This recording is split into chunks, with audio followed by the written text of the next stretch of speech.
Lekgotlatshekelo le utlwile fa Dipholo a na tshabela botshelo jwa gagwe mme a bitsa maphodisa gore a itshwarise. Motlhankedi wa kgale wa setheo sa dikhamera ke mongwe wa balatofadiwa ba le batlhano ba ba dirileng kopo ya beili fa pele ga lekgotla.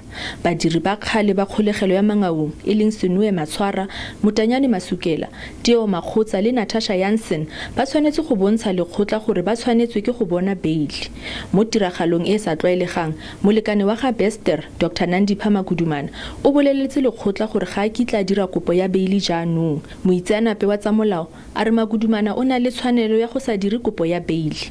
Legal representation ya high or legal representative ya bua hore ha re tlohele taba ya bail all together.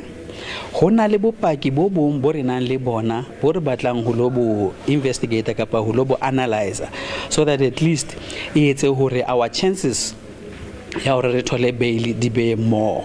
Balatofadiwa ba tla busetswa kwa kgolegelong go fihla ka la botlhano fa ba boela kwa kgotlatshekelo letsatsi la bobedi la kopo ya bail. Kamogelo Siekwi, SABC News, Bloemfontein.